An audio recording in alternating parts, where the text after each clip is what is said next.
कड़कड़ाती ठंड जैसे हड्डियों को चीर कर रख दे, बर्फीली हवाएं जो रूह को कपा दे, और चारों ओर फैला गहरा अंधेरा, मानो कयामत की चादर ओढ़े बैठा हो। कोई आहट नहीं, कोई हलचल नहीं, सिर्फ सन्नाटा जो डर के साए में लिपटा हुआ था।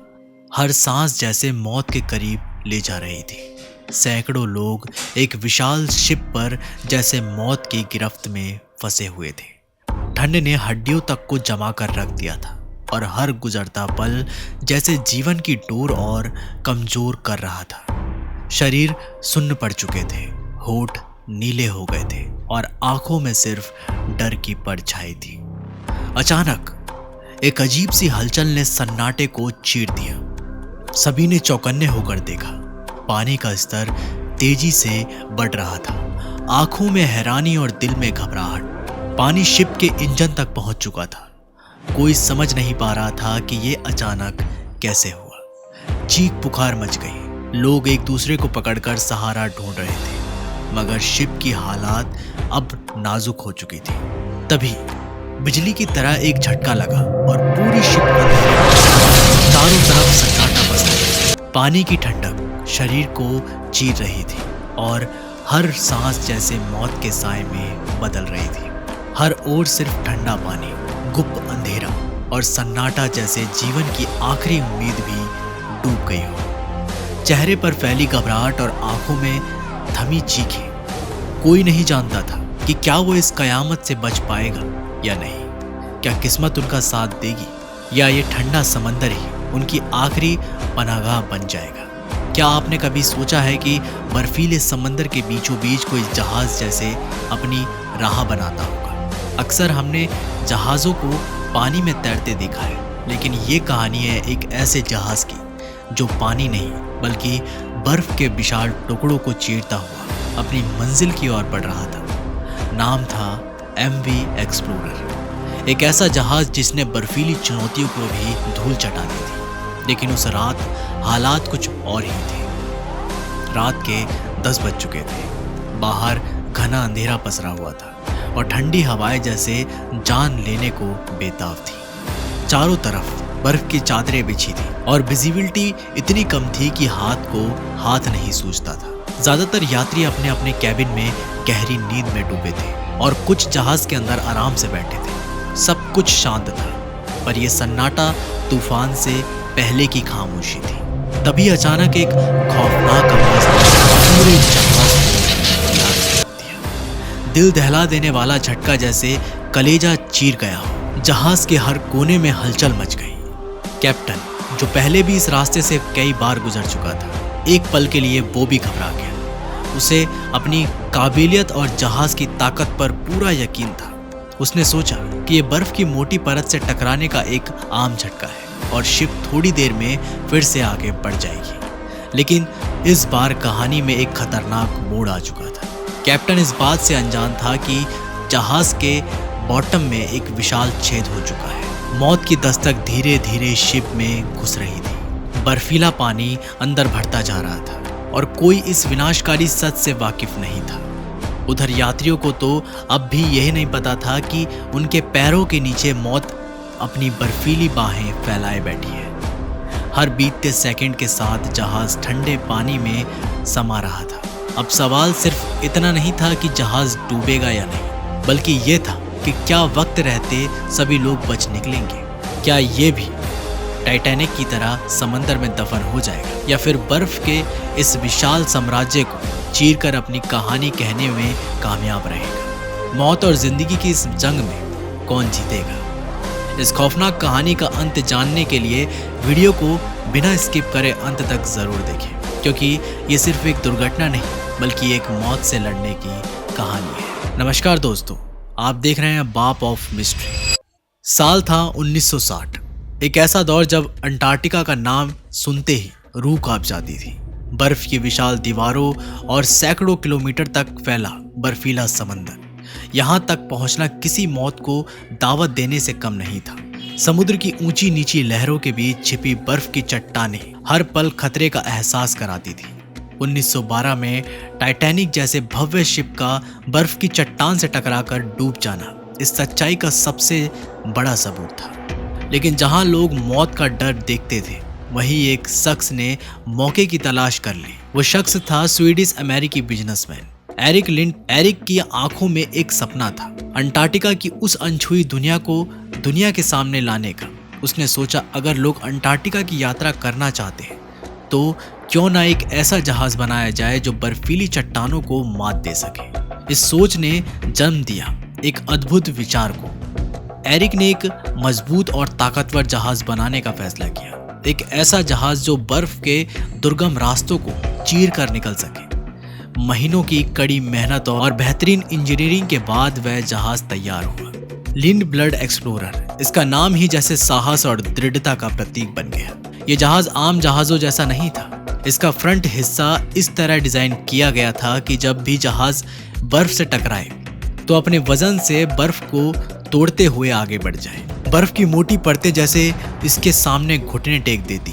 सबसे खास बात यह थी कि इसे आइस ब्रेकर की जरूरत ही नहीं थी। लेकिन एरिक ने कोई चूक नहीं की। उसने जहाज में दोहरी लेयर वाली हल्की परतें लगाई ताकि अगर बाहरी परत बर्फ से टकराकर टूट भी जाए तो अंदर की परत जहाज को सुरक्षित रखे। इस अनोखी और शक्तिशाली डिजाइन ने लिंडब्लड एक्सप्लोरर को दुनिया भर में मशहूर कर दिया। साहसी यात्रियों के लिए ये जहाज अंटार्कटिका के खौफनाक रास्तों को भी सुगम बना गया।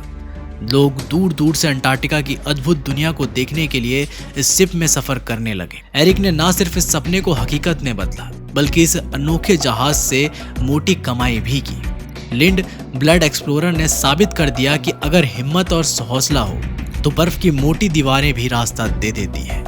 ये सिर्फ एक जहाज नहीं था, ये एक जज्बा था, जुनून था और इंसानी हौसले की अद्भुत मिसाल थी।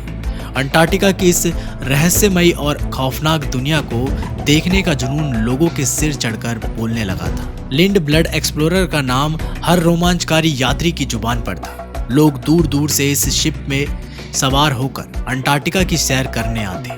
इसकी ताकत और मजबूती पर सबको नाज था। यही नहीं, इस शिप ने कई बार फंसी हुई दूसरी शिप्स को भी बचाया था। साल दर साल वक्त बदलता गया, जहाज के मालिक बदलते रहे, नाम बदलते रहे, मगर इसकी परफॉर्मेंस पर कभी कोई सवाल नहीं उठा। आखिरी बार इसे 2004 में खरीदा गया और नया नाम मिला, MV एक्सप्लोरर। मगर किसे पता था कि यही नाम एक दिन कयामत का प्रतीक बन जाएगा। 11 नवंबर 2007 एक और सफर का आगाज।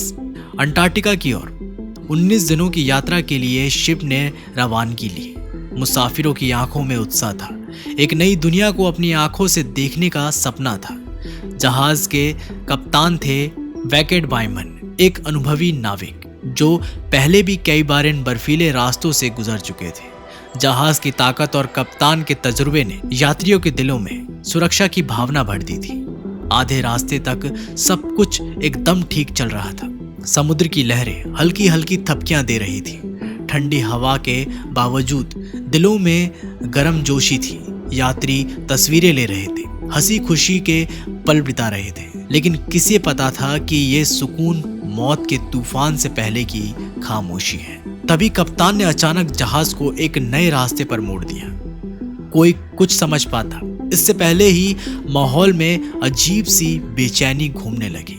जहाज का रुख बदलते ही बर्फ के विशाल टुकड़े जैसे सामने खड़े होकर चुनौती देने लगे। यात्रियों के चेहरों पर हल्की चिंता की लकीरें उभर आई। कप्तान की आंखों में एक अलग सा तनाव झलकने लगा।